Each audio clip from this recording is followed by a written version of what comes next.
अस्सलाम वालेकुम दोस्तों, आज मैं आपके लिए एक बहुत ही लाजवाब रेसिपी लाई हूँ, बहुत ही हेल्दी यूनिक रेसिपी है। आज मैं आपके लिए सब्जियों की एक ऐसी रेसिपी लाई हूँ जिनको इस्तेमाल करते हुए हमने बनाए हैं आज बहुत ही शानदार से कोफ्ते।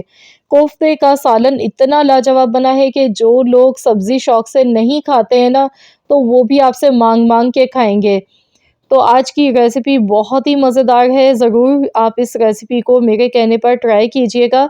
इंशाअल्लाह ताला आपको ये रेसिपी बेहद पसंद आने वाली है। आपके पास थोड़ी-सी सब्ज़ी अगर है, बची हुई सब्ज़ी रखी हुई है फ्रिज में, तो आप इस तरह से यूज़ करते हुए ये कोफ्ते बहुत ही आसान तरीके से बना सकते हैं।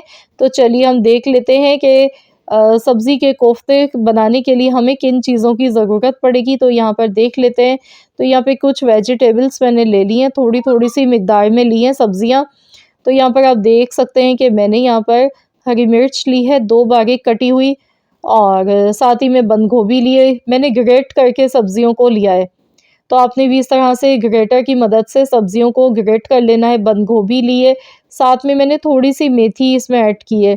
मेथी डालने से इन कोफ्तों का जायका बढ़ जाता है, खुशबू अच्छी आती है। तो बस थोड़ी-सी मिकदार में आपने इस तरह से फ्रेश कटी हुई मेथी लेनी है, चुकंदर लेना है और साथ ही में मटर लेनी है। मटर को बॉयल करके मैंने लिया है। आप देख सकते हैं पानी में जैसे ही बॉयल आ गया था तो फिर 2 मिनट मैंने इसे बॉयल किया, उसके बाद निकाल लिया। इससे ये कि मटर सॉफ्ट हो जाती है, गल जाती है। और साथ ही में हमारे पास यहाँ पर देख सकते हैं फूल गोभी है, इसे भी ग्रेट करके लिया है, गाजर लिए और चुकंदर डालने से कोफ्तों का जो कलर है वो बहुत ही खूबसूरत आता है। ऐसे लगता है जैसे गोश्त के कोफ्ते हमने बनाए, दिखने में बिल्कुल ऐसे फ़ील होते हैं ये। तो चलिए अब सभी सब्जियों को हमने एक बाउल में यहाँ पर डाल लेना है।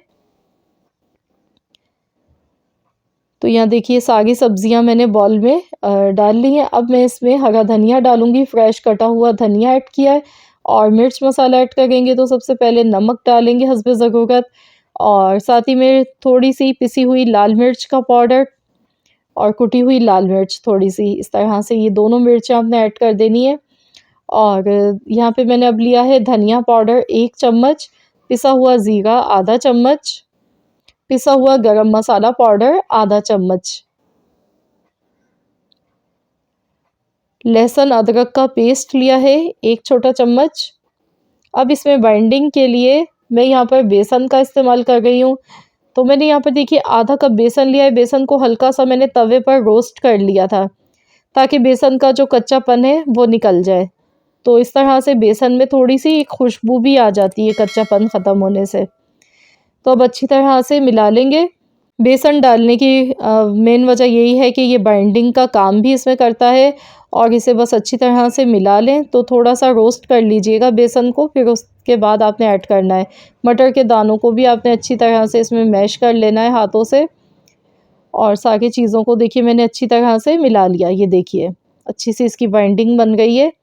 तो बेसन यहाँ पे बस इतना ही यूज़ कीजिएगा कि बाइंडिंग इसकी अच्छी-सी हो जाए, तो मैंने सिर्फ़ आधा कप बेसन का यूज़ किया है। अब हम कोफ्ते बना लेते हैं, तो इसे कोफ्तों की शेप देंगे। ये देखिए इस तरह से गोल-गोल बना लेंगे, आप अपनी मर्ज़ी से छोटे या बड़े साइज़ के, जैसे भी आपको पसंद हो आप कोफ्ते बना सकते हैं। मैंने दरमियाने साइज़ के बनाए, ना तो ये बहुत ज़्यादा छोटे हैं, ना बहुत ज़्यादा बड़े साइज़ के हैं। ये देख सकते हैं आप, दिखने में कितना ये कलरफुल लग रहा है, ये देखिए। तो अब इसी तरीके से बाकी सारे कोफ्ते भी बना के तैयार करने हैं और इस बैटर को देख के आपको बिल्कुल ऐसा फ़ील हो रहा होगा जैसे इसमें हमने मीट का इस्तेमाल किया, लेकिन हमने इसमें कोई गोश्त यूज़ नहीं किया है। चुकंदर डालने से इसका कलर बहुत ही प्यारा-सा आता है। तो ये देखिए, इसी तरह से बाकी सारे कोफ्ते भी मैंने बना के तैयार कर लिए हैं। टोटल यहाँ पर 10 कोफ्ते बन के तैयार हुए हैं इतने बैटर से। तो सब्जियों की जो क्वांटिटी है वो आप अपनी मर्ज़ी से कम या ज़्यादा ले सकते हैं, जितनी क्वांटिटी आपको पसंद हो और मज़ीद और सब्जियां भी आप चाहें तो जो भी आपके पास अवेलेबल हो आप इसमें शामिल कर सकते हैं। तो यहाँ पर मैंने ऑयल लिया है। ऑयल हमारा जब गर्म हो गया तो इसमें हम कोफ्ते डालेंगे और इन्हें हमने फ्राई कर लेना है। लो टू मीडियम फ्लेम पर इनको हम फ्राई करेंगे और पहले आपने शुरू में इन्हें बिल्कुल भी हिलाना नहीं है। जब ये थोड़े से पक जाएँ तो उसके बाद आप इन्हें हल्का-सा हिलाइएगा, वरना कोफ्ते टूट सकते हैं। तो अच्छी तरह से दोनों साइड से खूबसूरत सा कलर आने तक इन्हें अच्छी तरह से अलटते-पलटते हुए फ्राई कर लेते हैं। ये देखिए माशाल्लाह बहुत ही ज़बरदस्त सा इनका कलर आ रहा है, ये देखिए। तो बस इसी तरह से दूसरी साइड से भी पलटते हुए मैंने अच्छी तरह से फ्राई कर लेती हूँ। तो देखिए कितने ज़बरदस्त से कोफ्ते हमारे ये फ्राई हो चुके हैं। तो चलिए अब हम इन्हें निकाल लेते हैं।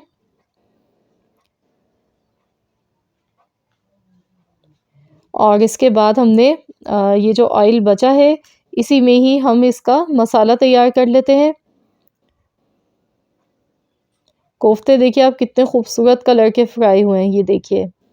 देखते ही मुँह में पानी आ गया है, बहुत ही ज़बरदस्त ये कोफ्ते हमारे फ्राई हो चुके हैं सब्ज़ी के।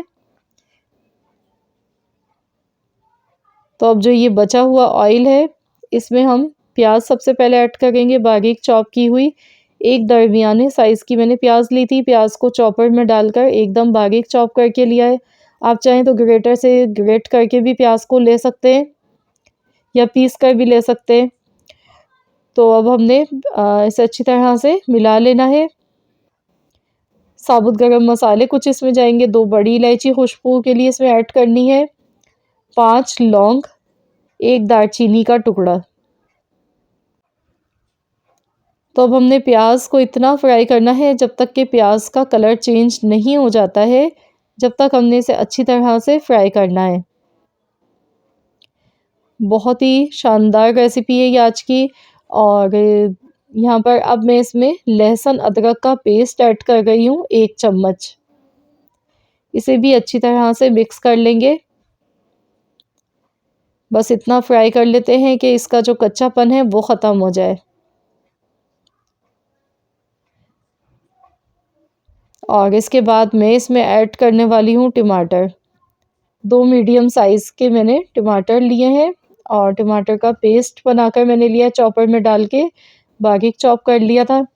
तो इस तरह ये है कि ग्रेवी इसकी बनाने में कम टाइम लगता है, मिनटों में ये सालन बन के तैयार हो जाता है।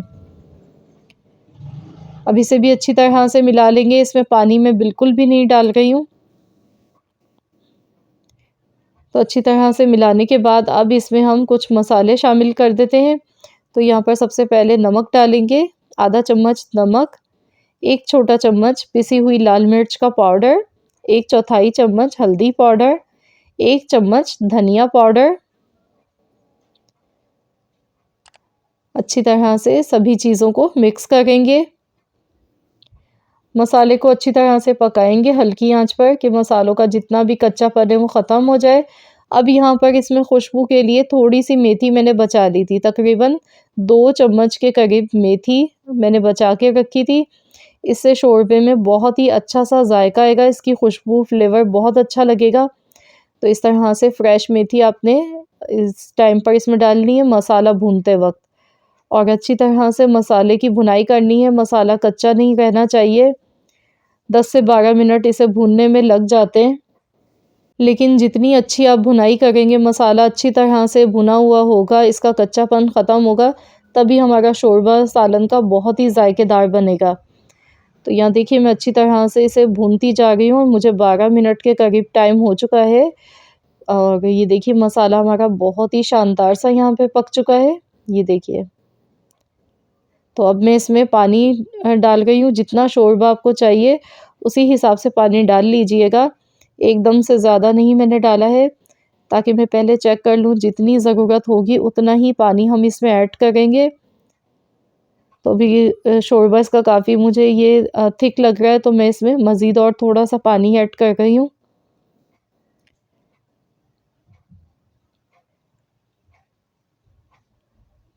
तो अब हम इसमें कोफ्ते शामिल कर देते हैं।